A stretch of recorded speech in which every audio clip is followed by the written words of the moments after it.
উৎসৱৰ গৰু বিহুৰ দিনাখনেই ৰাজধানী দিছপুৰ কপাবলৈ সাজু হৈছে এবিএমছু। আজি মহানগৰী গুৱাহাটীত তীব্ৰ প্ৰতিবাদী কাৰ্যসূচী ৰূপায়ণ কৰিব এবিএমছুৱে। এবিএমছুৰ সভাপতি টাইছন হুছেইনৰ ফালৰ পৰা স্পষ্ট কৰি কোৱা হৈছে, মুছলমানৰ সম্পত্তিত আৰু মুছলমানৰ অধিকাৰত চকু নিদিব, আন্দোলন হ'ব, ভয়ংকৰ আন্দোলন হ'ব, এনেধৰণে হুংকাৰ প্ৰদান কৰিছে এই মুহূৰ্তত এবিএমছুৰ সভাপতি টাইছন হুছেইনে। এই মুহূৰ্তত লৈ আহিছো আন এক ডাঙৰ খবৰ। গৰু বিহুৰ দিনাখনে ৰাজধানী দিছপুৰ কপাবলৈ সাজু এবিএমছু। ৰাজধানী দিছপুৰ কপাবলৈ সাজু হৈছে এবিএমছু। আজি গুৱাহাটীত এবিএমছুৰ বিশাল প্ৰতিবাদী কাৰ্যসূচী ৰূপায়ণ কৰিব এবিএমছুৱে। মুছলমানৰ সম্পত্তিত কোনেও চকু নিদিব, মুছলমানৰ সম্পত্তি কেৱল মাত্ৰ মুছলমানৰ সম্পত্তি, মুছলমানৰ অধিকাৰ কাঢ়ি ল'বলৈ কাকো দিয়া নহ'ব, এনেধৰণে হুংকাৰ প্ৰদান কৰিছে টাইছন হুছেইনে। মুছলমানৰ অধিকাৰ, মুছলমানৰ সম্পত্তি কাঢ়ি ল'ব বিচাৰিলে কথা বেয়া হ'ব। মুছলমানৰ অধিকাৰ, মুছলমানৰ সম্পত্তি কাঢ়ি ল'লে কোটি কোটি মুছলমান বহি নাথাকে, এই হুংকাৰ প্ৰদান কৰিছে টাইছন হুছেইনে।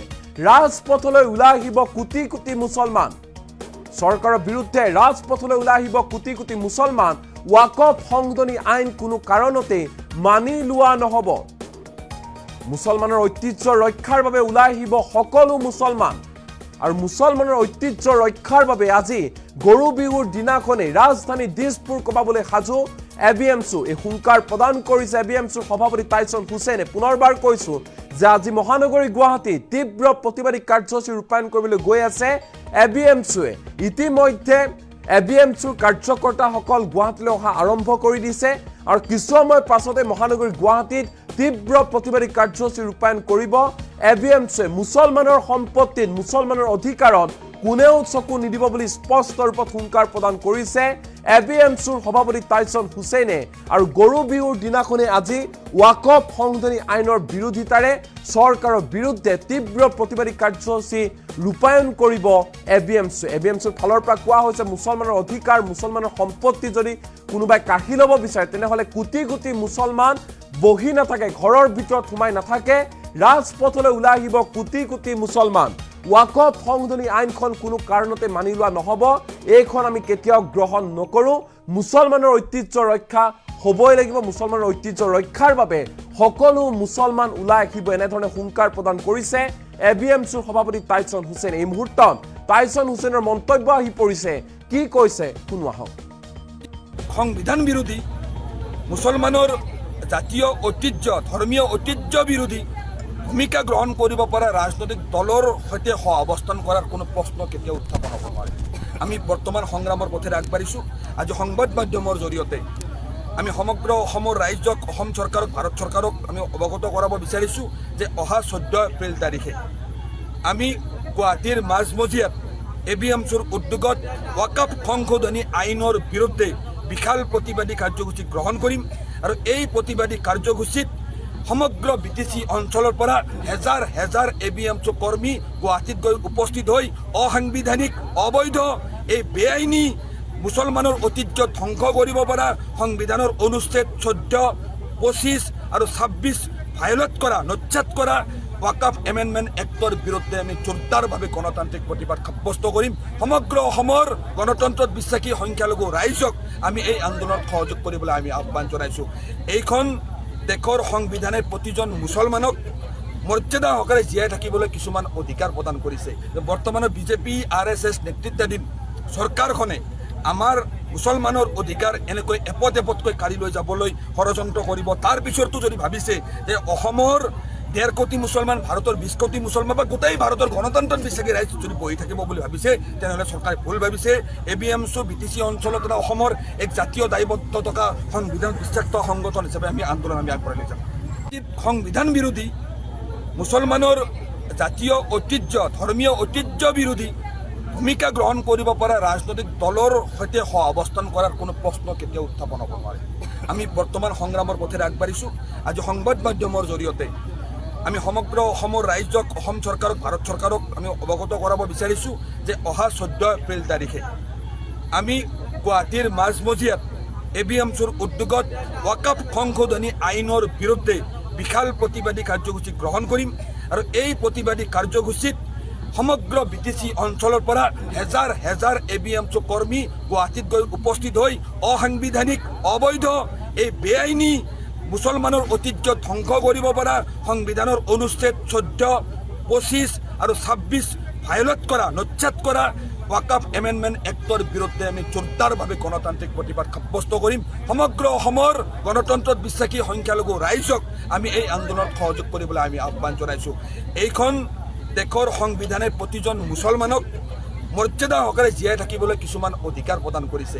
বৰ্তমানৰ বিজেপি RSS নেতৃত্বাধীন চৰকাৰখনে আমাৰ মুছলমানৰ অধিকাৰ এনেকৈ এপদ এপদকৈ কাঢ়ি লৈ যাবলৈ ষড়যন্ত্ৰ কৰিব। তাৰ পিছতো যদি ভাবিছে যে অসমৰ 1.5 কোটি মুছলমান, ভাৰতৰ 20 কোটি মুছলমান বা গোটেই ভাৰতৰ গণতন্ত্ৰত বিশ্বাসী ৰাইজ যদি বহি থাকিব বুলি ভাবিছে, তেনেহ'লে চৰকাৰে ভুল ভাবিছে।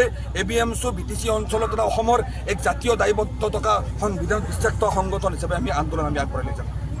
সংবিধান বিৰোধী, মুছলমানৰ জাতীয় ঐতিহ্য, ধৰ্মীয় ঐতিহ্য বিৰোধী ভূমিকা গ্ৰহণ কৰিব পৰা ৰাজনৈতিক দলৰ সৈতে সহ অৱস্থান কৰাৰ কোনো প্ৰশ্ন কেতিয়াও উত্থাপন হ'ব নোৱাৰে। আমি বৰ্তমান সংগ্ৰামৰ পথেৰে আগবাঢ়িছোঁ। আজি সংবাদ মাধ্যমৰ জৰিয়তে আমি সমগ্ৰ অসমৰ ৰাইজক, অসম চৰকাৰক, ভাৰত চৰকাৰক আমি অৱগত কৰাব বিচাৰিছোঁ যে অহা 14 এপ্ৰিল তাৰিখে আমি গুৱাহাটীৰ মাজমজিয়াত ABMCৰ উদ্যোগত ৱাকাফ সংশোধনী আইনৰ বিৰুদ্ধে বিশাল প্ৰতিবাদী কাৰ্যসূচী গ্ৰহণ কৰিম। আৰু এই প্ৰতিবাদী কাৰ্যসূচীত সমগ্ৰ BTC অঞ্চলৰ পৰা হেজাৰ হেজাৰ ABMC কৰ্মী গুৱাহাটীত গৈ উপস্থিত হৈ অসাংবিধানিক অবৈধ এই বেআইনী মুছলমানৰ ঐতিহ্য ধ্বংস কৰিব পৰা সংবিধানৰ অনুচ্ছেদ 14, 25 আৰু 26 ভায়োলেট কৰা নচ্ছাত কৰা ৱাকাফ এমেণ্ডমেণ্ট এক্টৰ বিৰুদ্ধে আমি জোৰদাৰভাৱে গণতান্ত্ৰিক প্ৰতিবাদ সাব্যস্ত কৰিম। সমগ্ৰ অসমৰ গণতন্ত্ৰত বিশ্বাসী সংখ্যালঘু ৰাইজক আমি এই আন্দোলনত সহযোগ কৰিবলৈ আমি আহ্বান জনাইছোঁ। এইখন দেশৰ সংবিধানে প্ৰতিজন মুছলমানক মৰ্যাদা সহকাৰে জীয়াই থাকিবলৈ কিছুমান অধিকাৰ প্ৰদান কৰিছে।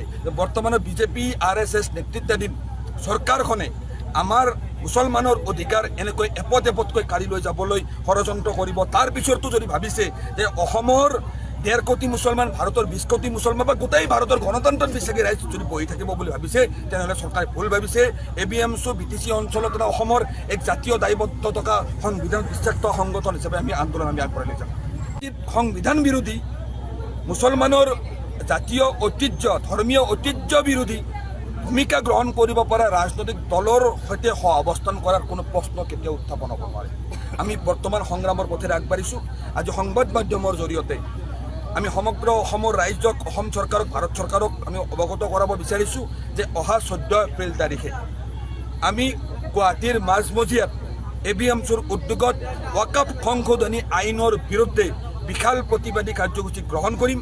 আৰু এই প্ৰতিবাদী কাৰ্যসূচীত সমগ্ৰ BTC অঞ্চলৰ পৰা হেজাৰ হেজাৰ ABMC কৰ্মী গুৱাহাটীত গৈ উপস্থিত হৈ অসাংবিধানিক অবৈধ এই বেআইনী মুছলমানৰ ঐতিহ্য ধ্বংস কৰিব পৰা সংবিধানৰ অনুচ্ছেদ 14, 25 আৰু 26 ভায়োলেট কৰা নচ্ছাত কৰা ৱাকাফ এমেণ্ডমেণ্ট এক্টৰ বিৰুদ্ধে আমি জোৰদাৰভাৱে গণতান্ত্ৰিক প্ৰতিবাদ সাব্যস্ত কৰিম। সমগ্ৰ অসমৰ গণতন্ত্ৰত বিশ্বাসী সংখ্যালঘু ৰাইজক আমি এই আন্দোলনত সহযোগ কৰিবলৈ আমি আহ্বান জনাইছোঁ। এইখন দেশৰ সংবিধানে প্ৰতিজন মুছলমানক মৰ্যাদা সহকাৰে জীয়াই থাকিবলৈ কিছুমান অধিকাৰ প্ৰদান কৰিছে। বৰ্তমানৰ বিজেপি RSS নেতৃত্বাধীন চৰকাৰখনে আমাৰ মুছলমানৰ অধিকাৰ এনেকৈ এপদ এপদকৈ কাঢ়ি লৈ যাবলৈ ষড়যন্ত্ৰ কৰিব। তাৰ পিছতো যদি ভাবিছে যে অসমৰ 1.5 কোটি মুছলমান, ভাৰতৰ 20 কোটি মুছলমান বা গোটেই ভাৰতৰ গণতন্ত্ৰত বিশ্বাসী ৰাইজ যদি বহি থাকিব বুলি ভাবিছে, তেনেহ'লে চৰকাৰে ভুল ভাবিছে। ABMC BTC অঞ্চলত এটা অসমৰ এক জাতীয় দায়বদ্ধ থকা সংবিধান বিশ্বাসত সংগঠন হিচাপে আমি আন্দোলন আগবঢ়াই লৈ যাম। সংবিধান বিৰোধী, মুছলমানৰ জাতীয় ঐতিহ্য, ধৰ্মীয় ঐতিহ্য বিৰোধী ভূমিকা গ্ৰহণ কৰিব পৰা ৰাজনৈতিক দলৰ সৈতে সহ অৱস্থান কৰাৰ কোনো প্ৰশ্ন কেতিয়াও উত্থাপন হ'ব নোৱাৰে। আমি বৰ্তমান সংগ্ৰামৰ পথেৰে আগবাঢ়িছোঁ। আজি সংবাদ মাধ্যমৰ জৰিয়তে আমি সমগ্ৰ অসমৰ ৰাইজক, অসম চৰকাৰক, ভাৰত চৰকাৰক আমি অৱগত কৰাব বিচাৰিছোঁ যে অহা 14 এপ্ৰিল তাৰিখে আমি গুৱাহাটীৰ মাজমজিয়াত ABMCৰ উদ্যোগত ৱাকাফ সংশোধনী আইনৰ বিৰুদ্ধে বিশাল প্ৰতিবাদী কাৰ্যসূচী গ্ৰহণ কৰিম। আৰু এই প্ৰতিবাদী কাৰ্যসূচীত সমগ্ৰ BTC অঞ্চলৰ পৰা হেজাৰ হেজাৰ ABMC কৰ্মী গুৱাহাটীত গৈ উপস্থিত হৈ অসাংবিধানিক অবৈধ এই বেআইনী মুছলমানৰ ঐতিহ্য ধ্বংস কৰিব পৰা সংবিধানৰ অনুচ্ছেদ 14, 25 আৰু 26 ভায়োলেট কৰা নচ্ছাত কৰা ৱাকাফ এমেণ্ডমেণ্ট এক্টৰ বিৰুদ্ধে আমি জোৰদাৰভাৱে গণতান্ত্ৰিক প্ৰতিবাদ সাব্যস্ত কৰিম। সমগ্ৰ অসমৰ গণতন্ত্ৰত বিশ্বাসী সংখ্যালঘু ৰাইজক আমি এই আন্দোলনত সহযোগ কৰিবলৈ আমি আহ্বান জনাইছোঁ। এইখন দেশৰ সংবিধানে প্ৰতিজন মুছলমানক মৰ্যাদা সহকাৰে জীয়াই থাকিবলৈ কিছুমান অধিকাৰ প্ৰদান কৰিছে। বৰ্তমানৰ বিজেপি RSS নেতৃত্বাধীন চৰকাৰখনে আমাৰ মুছলমানৰ অধিকাৰ এনেকৈ এপদ এপদকৈ কাঢ়ি লৈ যাবলৈ ষড়যন্ত্ৰ কৰিব। তাৰ পিছতো যদি ভাবিছে যে অসমৰ 1.5 কোটি মুছলমান, ভাৰতৰ 20 কোটি মুছলমান বা গোটেই ভাৰতৰ গণতন্ত্ৰত বিশ্বাসী ৰাইজ যদি বহি থাকিব বুলি ভাবিছে, তেনেহ'লে চৰকাৰে ভুল ভাবিছে। ABMC BTC অঞ্চলত এটা অসমৰ এক জাতীয় দায়বদ্ধ থকা সংবিধান বিশ্বাসিত সংগঠন হিচাপে আমি আন্দোলন আগবঢ়াই লৈ যাম। সংবিধান বিৰোধী, মুছলমানৰ জাতীয় ঐতিহ্য, ধৰ্মীয় ঐতিহ্য বিৰোধী ভূমিকা গ্ৰহণ কৰিব পৰা ৰাজনৈতিক দলৰ সৈতে সহ অৱস্থান কৰাৰ কোনো প্ৰশ্ন কেতিয়াও উত্থাপন হ'ব নোৱাৰে। আমি বৰ্তমান সংগ্ৰামৰ পথেৰে আগবাঢ়িছোঁ। আজি সংবাদ মাধ্যমৰ জৰিয়তে আমি সমগ্ৰ অসমৰ ৰাইজক, অসম চৰকাৰক, ভাৰত চৰকাৰক আমি অৱগত কৰাব বিচাৰিছোঁ যে অহা 14 এপ্ৰিল তাৰিখে আমি গুৱাহাটীৰ মাজমজিয়াত ABMCৰ উদ্যোগত ৱাকাফ সংশোধনী আইনৰ বিৰুদ্ধে বিশাল প্ৰতিবাদী কাৰ্যসূচী গ্ৰহণ কৰিম। আৰু এই প্ৰতিবাদী কাৰ্যসূচীত সমগ্ৰ BTC অঞ্চলৰ পৰা হেজাৰ হেজাৰ ABMC কৰ্মী গুৱাহাটীত গৈ উপস্থিত হৈ অসাংবিধানিক, অবৈধ, এই বেআইনী মুছলমানৰ ঐতিহ্য ধ্বংস কৰিব পৰা সংবিধানৰ অনুচ্ছেদ 14, 25 আৰু 26 ভায়োলেট কৰা, নচ্ছাত কৰা ৱাকাফ এমেণ্ডমেণ্ট এক্টৰ বিৰুদ্ধে আমি জোৰদাৰভাৱে গণতান্ত্ৰিক প্ৰতিবাদ সাব্যস্ত কৰিম। সমগ্ৰ অসমৰ গণতন্ত্ৰত বিশ্বাসী সংখ্যালঘু ৰাইজক আমি এই আন্দোলনত সহযোগ কৰিবলৈ আমি আহ্বান জনাইছোঁ। এইখন দেশৰ সংবিধানে প্ৰতিজন মুছলমানক মৰ্যাদা সহকাৰে জীয়াই থাকিবলৈ কিছুমান অধিকাৰ প্ৰদান কৰিছে। বৰ্তমানৰ বিজেপি RSS নেতৃত্বাধীন চৰকাৰখনে আমাৰ মুছলমানৰ অধিকাৰ এনেকৈ এপদ এপদকৈ কাঢ়ি লৈ যাবলৈ ষড়যন্ত্ৰ কৰিব। তাৰ পিছতো যদি ভাবিছে যে অসমৰ 1.5 কোটি মুছলমান, ভাৰতৰ 20 কোটি মুছলমান বা গোটেই ভাৰতৰ গণতন্ত্ৰত বিশ্বাসী ৰাইজ যদি বহি থাকিব বুলি ভাবিছে, তেনেহ'লে চৰকাৰে ভুল ভাবিছে। ABMC BTC অঞ্চলত এটা অসমৰ এক জাতীয় দায়বদ্ধ থকা সংবিধান বিশ্বাসিত সংগঠন হিচাপে আমি আন্দোলন আগবঢ়াই লৈ যাম। সংবিধান বিৰোধী, মুছলমানৰ জাতীয় ঐতিহ্য, ধৰ্মীয় ঐতিহ্য বিৰোধী ভূমিকা গ্ৰহণ কৰিব পৰা ৰাজনৈতিক দলৰ সৈতে সহ অৱস্থান কৰাৰ কোনো প্ৰশ্ন কেতিয়াও উত্থাপন হ'ব নোৱাৰে। আমি বৰ্তমান সংগ্ৰামৰ পথেৰে আগবাঢ়িছোঁ। আজি সংবাদ মাধ্যমৰ জৰিয়তে আমি সমগ্ৰ অসমৰ ৰাইজক, অসম চৰকাৰক, ভাৰত চৰকাৰক আমি অৱগত কৰাব বিচাৰিছোঁ যে অহা 14 এপ্ৰিল তাৰিখে আমি গুৱাহাটীৰ মাজমজিয়াত ABMCৰ উদ্যোগত ৱাকাফ সংশোধনী আইনৰ বিৰুদ্ধে বিশাল প্ৰতিবাদী কাৰ্যসূচী গ্ৰহণ কৰিম। আৰু এই প্ৰতিবাদী কাৰ্যসূচীত সমগ্ৰ BTC অঞ্চলৰ পৰা হেজাৰ হেজাৰ ABMC কৰ্মী গুৱাহাটীত গৈ উপস্থিত হৈ অসাংবিধানিক, অবৈধ, এই বেআইনী মুছলমানৰ ঐতিহ্য ধ্বংস কৰিব পৰা সংবিধানৰ অনুচ্ছেদ 14, 25 আৰু 26 ভায়োলেট কৰা, নচ্ছাত কৰা ৱাকাফ এমেণ্ডমেণ্ট এক্টৰ বিৰুদ্ধে আমি জোৰদাৰভাৱে গণতান্ত্ৰিক প্ৰতিবাদ সাব্যস্ত কৰিম। সমগ্ৰ অসমৰ গণতন্ত্ৰত বিশ্বাসী সংখ্যালঘু ৰাইজক আমি এই আন্দোলনত সহযোগ কৰিবলৈ আমি আহ্বান জনাইছোঁ। এইখন দেশৰ সংবিধানে প্ৰতিজন মুছলমানক মৰ্যাদা সহকাৰে জীয়াই থাকিবলৈ কিছুমান অধিকাৰ প্ৰদান কৰিছে। বৰ্তমানৰ বিজেপি RSS নেতৃত্বাধীন চৰকাৰখনে আমাৰ মুছলমানৰ অধিকাৰ এনেকৈ এপদ এপদকৈ কাঢ়ি লৈ যাবলৈ ষড়যন্ত্ৰ কৰিব। তাৰ পিছতো যদি ভাবিছে যে অসমৰ 1.5 কোটি মুছলমান, ভাৰতৰ 20 কোটি মুছলমান বা গোটেই ভাৰতৰ গণতন্ত্ৰত বিশ্বাসী ৰাইজ যদি বহি থাকিব বুলি ভাবিছে, তেনেহ'লে চৰকাৰে ভুল ভাবিছে। ABMC BTC অঞ্চলত এটা অসমৰ এক জাতীয় দায়বদ্ধ থকা সংবিধান বিশ্বাসিত সংগঠন হিচাপে আমি আন্দোলন আগবঢ়াই লৈ যাম। সংবিধান বিৰোধী, মুছলমানৰ জাতীয় ঐতিহ্য, ধৰ্মীয় ঐতিহ্য বিৰোধী ভূমিকা গ্ৰহণ কৰিব পৰা ৰাজনৈতিক দলৰ সৈতে সহ অৱস্থান কৰাৰ কোনো প্ৰশ্ন কেতিয়াও উত্থাপন হ'ব নোৱাৰে। আমি বৰ্তমান সংগ্ৰামৰ পথেৰে আগবাঢ়িছোঁ। আজি সংবাদ মাধ্যমৰ জৰিয়তে আমি সমগ্ৰ অসমৰ ৰাইজক, অসম চৰকাৰক, ভাৰত চৰকাৰক আমি অৱগত কৰাব বিচাৰিছোঁ যে অহা 14 এপ্ৰিল তাৰিখে আমি গুৱাহাটীৰ মাজমজিয়াত ABMCৰ উদ্যোগত ৱাকাফ সংশোধনী আইনৰ বিৰুদ্ধে বিশাল প্ৰতিবাদী কাৰ্যসূচী গ্ৰহণ কৰিম। আৰু এই প্ৰতিবাদী কাৰ্যসূচীত সমগ্ৰ BTC অঞ্চলৰ পৰা হেজাৰ হেজাৰ ABMC কৰ্মী গুৱাহাটীত গৈ উপস্থিত হৈ অসাংবিধানিক, অবৈধ, এই বেআইনী মুছলমানৰ ঐতিহ্য ধ্বংস কৰিব পৰা সংবিধানৰ অনুচ্ছেদ 14, 25 আৰু 26 ভায়োলেট কৰা, নচ্ছাত কৰা ৱাকাফ এমেণ্ডমেণ্ট এক্টৰ বিৰুদ্ধে আমি জোৰদাৰভাৱে গণতান্ত্ৰিক প্ৰতিবাদ সাব্যস্ত কৰিম। সমগ্ৰ অসমৰ গণতন্ত্ৰত বিশ্বাসী সংখ্যালঘু ৰাইজক আমি এই আন্দোলনত সহযোগ কৰিবলৈ আমি আহ্বান জনাইছোঁ। এইখন দেশৰ সংবিধানে প্ৰতিজন মুছলমানক মৰ্যাদা সহকাৰে জীয়াই থাকিবলৈ কিছুমান অধিকাৰ প্ৰদান কৰিছে বৰ্তমানৰ বিজেপি RSS নেতৃত্ব